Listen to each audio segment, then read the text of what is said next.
இன்றைக்கி நம்ம பார்க்க போகிற படம் 2024 இப்போ வந்த இந்த ஹாண்டட் ஹோட்டல் அப்படிங்கிற படம். ஹாண்டட் ஹோட்டல்னால் அங்கே பேய் இருக்காமா அந்த ஹோட்டலில்.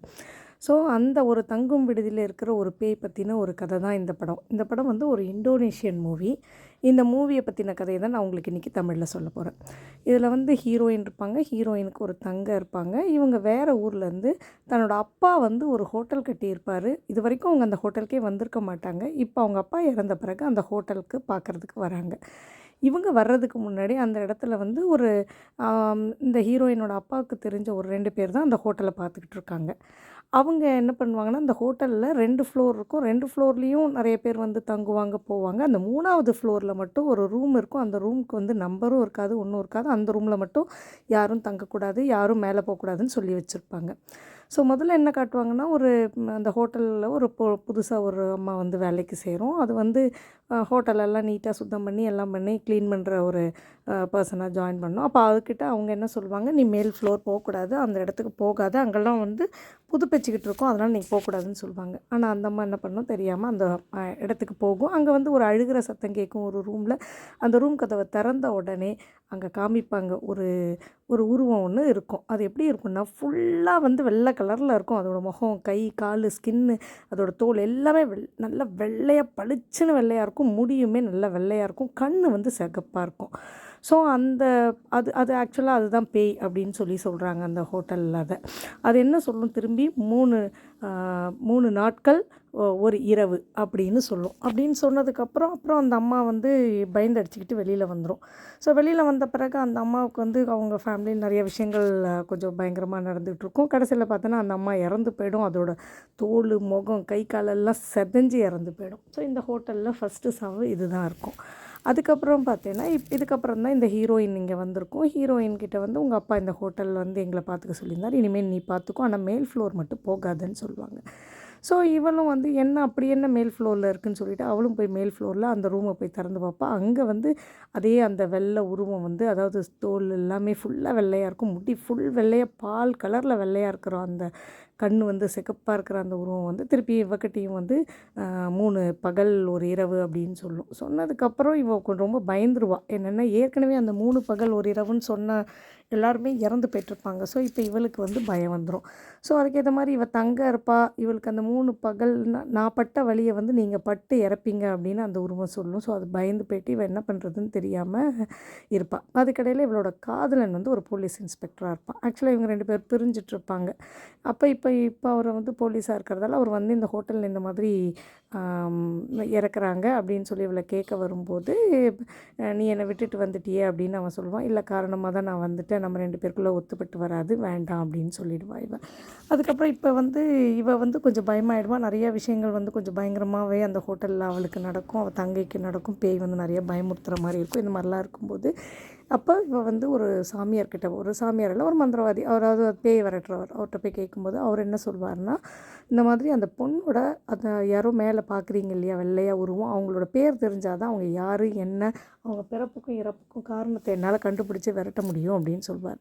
சரி, அப்போ இந்த பொண்ணு என்ன பண்ணும், யோசிக்கும், இது வந்து நம்ம அப்பா சம்மந்தப்பட்ட விஷயமாக தான் ஏதாவது இருக்கணும், அப்பா இறக்கிறதுக்கு முன்னாடி என்ன பேசினார், ஏது பேசினார்னு யோசிக்கும்.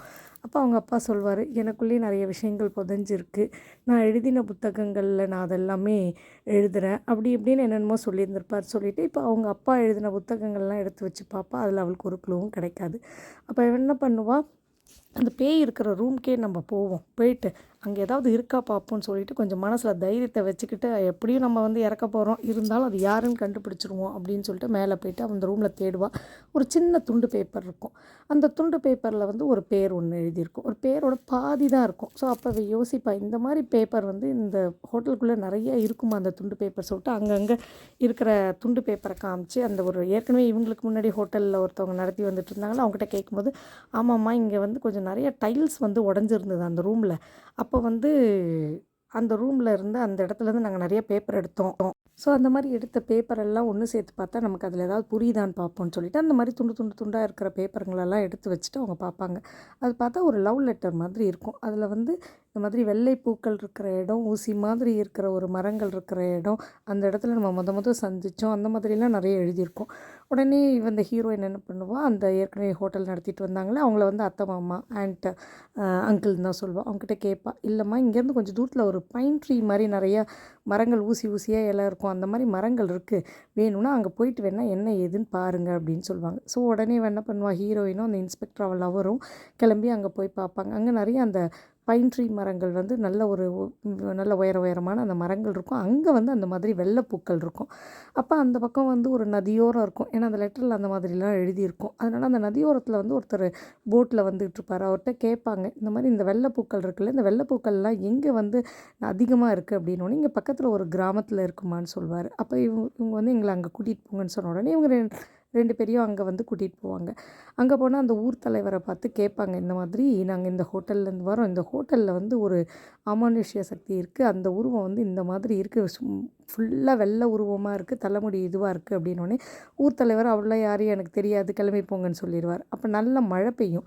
அப்போ இந்த ஓடத்தில் கூட்டிகிட்டு வந்தான் இல்லையா அந்த கப்பல், ஒரு படகுல ஒருத்தன், அவன் வந்து என்ன சொல்லுவான், நைட் இங்கே தங்கிக்கோங்க, நீங்கள் நாளைக்கு கிளம்பிக்கலாம், நான் உங்களை கொண்டு போய் விட்டுறேன்னுவான். அன்றைக்கி நைட் அவங்க தங்கி இருக்கும்போது அந்த ஊர் தலைவர் வெளியில் போயிருப்பார். அப்போ வந்து அந்த ஓடம் அந்த படகுல கூட்டிகிட்டு வந்தான் இல்லையா, அவனும் அந்த வீட்டில் ஒரு வேலைக்காரமாக இருக்கும், அந்த அம்மாவும் வந்து சொல்லுவாங்க, இந்த மாதிரி நீங்கள் சொல்கிற அந்த பொண்ணு வந்து இந்த ஊர் தலைவரோட பொண்ணு தான், அது பிறக்கும்போதே அது ஃபுல்லாக உடம்பு முழுக்க வெறும் வெள்ளை ஸ்கின்னாக தோலாகவும், அதே மாதிரி முடி ஃபுல்லாக வெள்ளையாகவும் கண் சிகப்பாகவும் பிறந்தது. சுத்தமாக அவருக்கு ஊர் தலைவருக்கு பிடிக்காததால் அவளை ரூம்லேயே அடைச்சி வச்சுருந்தார். எந்த பிள்ளைங்களோடையும் பழக மாட்டாங்க, எல்லா பிள்ளைங்களும் அவளை வந்து வெறுத்தாங்க. இப்படியே நாள் போகும்போது ஒரு 20 வயசு ஆகும்போது அந்த பொண்ணை காணாமல் போயிடுச்சு. அந்த பொண்ணு எங்கே போச்சு என்ன போச்சுன்னு யாருக்குமே தெரியல அப்படின்னு சொல்லுவாங்க.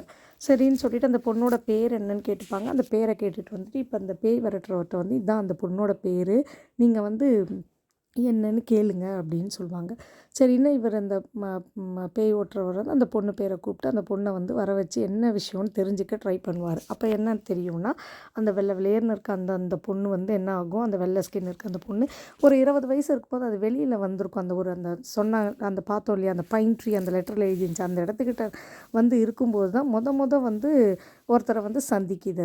அது அவரோட பேர் வந்து பாஸ்கரா. அந்த பாஸ்கராங்கிறவரை சந்தித்த உடனே அந்த பொண்ணு வந்து கொஞ்சம் திடீர்னு மயக்கம் போட்டு விழுந்துடும். அவன் தான் தூக்கிட்டு வந்துட்டு இந்த ஹோட்டல் இப்போ இருக்குது இல்லைங்களா, இந்த ஹோட்டலில் வந்து அவர் வச்சுருப்பார். அந்த பாஸ்கராவுக்கு இந்த பொண்ணு மேலே ஒரு பாசம், இன்னும் சொல்லப்போனால் லவ் பண்ணவே ஆரம்பிச்சிருப்பார். இந்த பொண்ணும் அவனை லவ் பண்ண ஆரம்பிக்கும். இப்படியாக அவங்க 2 பேருமே இந்த ஹோட்டலில் இருந்துக்கிட்டு இருந்துட்டு அதுக்கப்புறம் அவன் வந்து ஜகார்த்தா போகிறேன், நான் பிஸ்னஸ் விஷயமாக போயிட்டு வந்துடுறேன் அப்படின்னு சொல்லிட்டு அவளை விட்டுட்டு போவான்.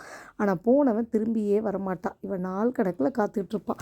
அந்த லவ் லெட்டர்லாம் எழுதி அங்கங்கே கிழித்து டைல்ஸில் வச்சுட்டு என்னைக்கா ஒரு நாள் அவன் வருவான், அவன்கிட்ட காமிக்கணும் அப்படின்னு சொல்லிட்டு அவன் எதிர்பார்த்து இருந்து அவன் வரவே மாட்டான். வராத ஒரு சுச்சுவேஷனில் தன்னை எல்லாரும் இந்த உருவத்தினால தானே நம்மளை வெறுத்தாங்க சொல்லிட்டு கத்தி எடுத்து வச்சு அந்த தோல் எல்லாத்தையும் ஃபுல்லாக பிச்சு அப்படியே இருந்து 3 நாள் கஷ்டப்பட்டு 3ஆவது நாள் நைட் வந்து அவள் இறந்துடுவான். ஸோ அதனால் தான் பட்ட வெளியே மற்றவங்களும் படணும் அப்படிங்கிற மாதிரி இறந்துட்ட பிறகும் அவள் இதை வந்து ஆவியாக அதே ஹோட்டலில் அங்கேயே இருந்துகிட்டு இருக்கா. இப்படின்னு இந்த மந்திரவாதி பார்த்ததும் இப்போ வந்து என்ன ஆகும், திருப்பியும் அந்த உருவம் வந்து இவங்க 3 பேரையுமே சபிச்சிரும், 3 நாள் ஒரு இரவு அப்படின்னு சொல்லிட்டு, அதாவது இவங்க எல்லாருமே இறந்துருவாங்கங்கிற மாதிரி. அந்த இதில் வந்து பார்த்திங்கன்னா அந்த மந்திரவாதியும் அந்த இவரையும் வந்து சாகடிச்சிடும். ஆக்சுவலி அவர் சாகிறதுக்கு முன்னாடி அவர் சொல்வார், இப்போ இந்த இந்த இந்த உருவத்தை வந்து இந்த பேயை வந்து நம்ம விரட்டணும்னா அந்த பேய்க்கும் அந்த பாஸ்கராங்கிறவருக்கும் சம்மந்தப்பட்ட ஒரு விஷயத்தை வந்து இந்த பொண்ணு இறந்துருக்குலையே அதோட உடம்பு எங்கே இருக்குன்னு கண்டுபிடிச்சி அதோட இணைச்சி வச்சாதான் இந்த பேய் வந்து இந்த இடத்த விட்டு போகுங்கிற மாதிரி அவர் சொல்லிக்கிட்டு இருப்பார். அதுக்கப்புறம் பார்த்தோன்னா பேய் அவரையும் கொன்னுடும். இதுக்கப்புறம் இப்போ இவன் என்ன பண்ணுவான், என்ன ஏதுன்னு யோசிச்சுட்டே இருக்கும்போது ஒரு ஹோட்டல், அதே ஹோட்டலில் வேறு ஒரு ரூமில் ஒரு நிறைய பாக்ஸில் நிறையா சில பொருள்லாம் இருக்கும். என்னன்னு பார்த்தா அது வந்து தான் அப்பா எழுதின லெட்டர். அந்த லெட்டருங்க நிறைய வந்து அவர் ஒரு புக்கு மாதிரியே அதை எழுதியிருப்பார். அதை படிப்பான். அப்போ தான் தெரியும் அவளுக்கு பாஸ்கராங்கிறது தான் இவங்க அப்பா பேர். ஆனால் இப்போ அவங்க அப்பா பேர் வேறு. என்ன அப்படின்னு நடந்திருக்குன்னு பார்த்தீங்கன்னா, பாஸ்கரா வந்து அந்த ஹோட்டலில் தங்கி அந்த பொண்ணோட இருந்துட்டு அவர் ஜகார்த்தா போகிறான்னு சொல்லிட்டு பிஸ்னஸ் விஷயமா போகிறேன்னு சொல்லியிருப்பார். ஆக்சுவலாக அவர் வந்து பிஸ்னஸ் விஷயமா போயிருக்க மாட்டார், அவர் வந்து தன்னோட கல்யாணத்துக்கு வந்து மோதிரம் வாங்கியிருப்பார். அந்த வெள்ளையா ஸ்கின் இருக்கு இல்லையா, அந்த அந்த பொண்ணை வந்து அவர் ரொம்ப லவ் பண்ணியிருப்பார். அவளை கல்யாணம் பண்ணணும், சர்ப்ரைஸாக நம்ம மோதிரம் வாங்கி கொண்டு போய் கொடுத்து கல்யாணம் பண்ணிக்கலாம் அப்படின்னு சொல்லிட்டு அவர் மோதிரம் வாங்கிக்கிட்டு அந்த ஜகார்டாவில் போயிட்டு அந்த ஊருக்கு போயிட்டு மோதிரம் வாங்கிட்டு அவர் வெளில வரும்போது ஒரு கார் இடிச்சிடும். கார் இடிச்சில் நல்லா வந்து அவருக்கு மண்டையில் அடிபட்டுரும். அதனால் பழைய நினைவுகள் மறந்து போயிடும். அப்போ அந்த காரில் இடித்தவங்க வந்து அவங்க வந்து இவரை கூட்டிகிட்டு போயிட்டு இவருக்கு நினைவே தெரியாது அப்படியே இருக்கும்போது தன்னோட பிள்ளை மாதிரியே அவங்க வளர்த்துட்டு அவருக்கு கல்யாணமும் பண்ணி செஞ்சு வச்சுருவாங்க. இதுதான் வந்து அந்த இப்போ பேயாக இருக்கிற அந்த பொண்ணு ஜகாடாக்கு போனவன் வரலன்னொடனே அது போய் ஜகாடாவில் போய் தேட போகும். அப்போ பார்த்தோன்னா இந்த பாஸ்கரா வந்து வேறு ஒருத்தவங்களோட ப்ரெக்னெண்ட்டாக இருக்கிறத பார்த்த உடனே தான் அந்த அம்மா வந்து இதுக்கப்புறம் இவன் வரமாட்டான், இதுக்கப்புறம் நம்ம சேரமாட்டான்னு சொல்லிட்டு தன்னைத்தானே அதை அழிச்சிக்கிச்சு. ஸோ இப்போ தான் இவளுக்கு எல்லாமே புரியும். அப்போ வந்து அவங்க அப்பா வந்து பாஸ்கரா வந்து நினைவு இல்லாமல் இருக்கார். அதனால் அந்த காரில் வந்தவங்க வந்து அவங்க பிள்ளை மாதிரி வளர்க்குறாங்க இல்லையா, அவங்க வேறு ஒரு பேரை வச்சுருந்துருப்பாங்க. அதனால தான் இப்போ தான் இவளுக்கு எல்லாமே புரிய வரும். ஸோ தான் அப்பா தான் அந்த மேலே பேயாக இருக்கிற அந்த மேல் ரூமில் 3rd ஃப்ளோரில் இருக்கிற அந்த ரூமில் இருக்க பேயை வந்து ஆக்சுவலி லவ் பண்ணியிருக்காரு, ஆசைப்பட்டு மோதிரம் வாங்கினார். அப்படின்னா இப்போ அந்த மோதிரத்தை அந்த அவளோட உடம்புல வந்து நம்ம வச்சிடணும், அவளோட விரலில் மாட்டிடணும், அப்போ அது கண்டிப்பாக அந்த பேய் போயிடும் அப்படின்னு சொல்லிட்டு இப்போ 3வது நாளே ஆகிடும். அவள் இன்றைக்கி இறக்க போகிறா இந்த ஹீரோயின், அதுக்குள்ளே நம்ம செய்யணும்னு சொல்லிட்டு இவங்க அப்பா வந்து எங்கே அவளோட பாடியை புதைச்சன்னு எழுதி வச்சுருந்துருப்பார். அந்த இடத்த பார்த்துட்டு அந்த சுவத்துக்கிட்ட வந்து அந்த ஒரு டனல் மாதிரி இருக்கிற ஒரு இடத்துல தான் புதைச்சிருப்பார். அதாவது இந்த ஹோட்டலுக்கு பக்கத்துலேயே அங்கே வந்து ஒரு புதைச்சி வச்ச இடத்துக்கு பக்கத்தில் ஒரு சுவத்தில் வந்து அந்த பூ மாதிரி ஒரு சின்னம் போட்டு அங்கே தான் புதைச்சி வச்சதா அவர் அது எழுதியிருப்பார். அந்த இடத்த அவள் தேடி போவாள். ஸோ கூடவே வந்து இவளோட லவரும் சேர்ந்து போவாள். போன உடனே அங்கே வந்து தோண்டுவாங்க, அது அங்கே இங்கேன்னு மாற்றி மாற்றி தோண்டுவாங்க. திடீர்னு பேய் வந்து அந்த இன்ஸ்பெக்டர் உடம்புல வந்துடும், அவன் லவர் உடம்புல வந்துடும், இவளுக்கும் அந்த லவருக்கும் சண்டை வரும். அப்படி இப்படின்னு எப்படியோ வந்து அந்த மோதிரத்தை கொண்டு போய் அந்த பேய் உருவம் புதைச்சாங்க இல்லையா அந்த பொண்ணோட உடம்பு, அதில் வந்து அவள் விரலில் வச்ச உடனே அப்படியே அந்த எலும்பு கூட அப்படியே மறைஞ்சிட்ட பிறகு ஸோ இது நம்ம சாபெல்லாம் போயிடுச்சுன்னு சொல்லிட்டு திருப்பி வந்து வீட்டுக்கு வந்துடுவாங்க. வீட்டுக்கு வந்தால் போலீஸ் வந்து அப்போ வந்து அந்த அந்த பேய் ஓட்டுறவர் இறந்துருப்பாரா. ஸோ அதனால் அந்த ஹோட்டல்லையே வந்து யாருமே தங்க மாட்டாங்க, இதோட மூடிடுறதா அப்படின்னு முடிவு பண்ணியிருப்பாங்க. அப்போ இவ வந்து என்ன பண்ணுவாள், தன்னோட தங்கக்கிட்ட சொல்வாள், இந்த மாதிரி அந்த பேய் வந்து போயிடுச்சு, இதுக்கப்புறம் நமக்கு பயம் இல்லை அப்படின்னு சொல்லும்போது அவள் தங்க திடீர்னு சொல்லிகிட்ருப்பா இந்த பேய் வந்து நம்மளை மட்டும் விட்டுருச்சு, ஏன்னா நம்ம அப்பாவை தான் அது லவ் பண்ணதால் அது நம்மளை விட்டுருச்சு, ஆனால் மற்றவங்களெல்லாம் அது வந்து கொல்லுது. இதுக்கிடையில் இந்த லவ்வர் இருக்கா இல்லையா, அவனையும் ஆக்சுவலி பேய் கொன்னுடும். ஸோ அப்படி இருக்கும்போது நம்மளை மட்டும் விட்டுருச்சு, ஏன்னா நம்ம அந்த பாஸ்கராவோட பொண்ணுங்கிறதால நம்மளை விட்டுருச்சு. அதே மாதிரி இந்த பேய் வந்து இனிமேல் இந்த இடத்த விட்டும் போகாது, ஏன்னா வந்து தற்கொலை பண்ணிட்டு இறந்ததால் அதால் வேறு ஒரு உலகத்துக்கு போக முடியாது, அது பர்மனெண்ட்டாக இதே ஹோட்டலில் தான் இருக்கும் அப்படிங்கிற மாதிரி இவனோட தங்கச்சி சின்ன பொண்ணுது அது சொல்லிகிட்டு இருக்கும்போது இவன் யோசிப்பா, என்ன நம்ம தங்கச்சி இப்படிலாம் பேசுகிறாளே சொல்லிட்டு திரும்பி பார்த்தா அந்த பொண்ணு கண்ணு வந்து சிகப்பாக இருக்கும், அந்த தங்கச்சியோட கண்ணு. ஸோ ஒரு நிமிஷம் பேய் வந்து அவள் உடம்புல வந்து இந்த மாதிரி சொல்லிவிட்டு இதே ஹோட்டலில் தான் இருக்க போகிறேங்கிற மாதிரி சொல்லிகிட்ருக்கோம். அதுக்கப்புறம் இவன் என்ன பண்ணுவாள், சரி இதுக்கு மேலே நம்மளால் என்ன தான் இருந்தாலும் இந்த ஹோட்டலை விட்டு அனுப்ப முடியாதுன்னு சொல்லிவிட்டு அந்த ஹோட்டல் ஃபார் சேல்னு சொல்லிட்டு விற்றுட்டு நம்ம போயிடலாம் அப்படிங்கிற மாதிரி அவள் வந்து ஹோட்டல் ஃபார் சேல்னு போட்டு அந்த ஊரை விட்டே போயிடுறாங்க. ஸோ இப்படி தான் வந்து கதை முடியுது. ஆனால் அப்படின்னு நினச்சிட்ருக்கோம். அதுக்கப்புறம் பார்த்தா அந்த மூடின ஹோட்டலில் 2 போலீஸ்காரங்க வந்து இந்த 3வது ஒரு ஃப்ளோரில் தானே என்னமோ நடந்து, நம்ம போய் பார்த்துட்டு வரலாமா அப்படின்ட்டு அவனுங்க அந்த 3வது ஃப்ளோரை போய் திருப்பி கதவை திறப்பாங்க. அங்கேயும் அந்த உருவம் அப்படியே உட்காந்துட்ருக்க மாதிரி அந்த பேய் உருவம் வந்து அங்கே உட்காந்துருக்க மாதிரி காமிக்கிறாங்க. இப்படியாக காமிச்சு இந்த படத்தில் வந்து ஒரு என்ன சொல்கிறது, ஒரு ஹாரரு, அதில் ஒரு லவ் ஸ்டோரி, அதில் வந்து ஒரு சோகங்கள், அந்த மாதிரி நிறைய விஷயங்களை மிக்ஸ் பண்ணி ரொம்ப அழகாக எடுத்திருக்காங்கன்னே சொல்லலாம். ஸோ கொஞ்சமான கேரக்டர்ஸ் தான், ஆனால் எல்லாருமே வந்து ரொம்ப தத்ரூபமாக நடிச்சிருந்தாங்க. இந்த படம் பார்த்திங்கன்னா நம்மளை வந்து அப்படியே ஒரு சீட்டோட நுனியிலே தான் உட்கார வச்சு அப்படி வந்து அழகாக பார்க்க வச்சுது. ஸோ இந்த படம் வந்து கண்டிப்பாக வந்து ஒன் டைம் வாட்சபிள், கண்டிப்பாக பார்க்கலாம். இப்போ இது வந்து பார்த்திங்கன்னா நம்ம நெட்ஃப்ளிக்ஸ் ஓடிடி தளத்தில் இருக்குது. ஸோ இந்த படம் கண்டிப்பாக வந்து எல்லாருமே ஒரு தரம் பார்க்கலாம். இவங்களோட நடிப்பு வந்து இதில் நடிச்சிருக்கவங்களோட எல்லாருமே வந்து ரொம்ப தத்ரூபமாக நடிச்சிருக்காங்கன்னு சொல்லலாம். ஸோ அதனால் கண்டிப்பாக வந்து இந்த படத்தை ஒரு டைம் பாருங்கள். அடுத்த மூவியில் உங்களை நான் சந்திக்கிறேன்.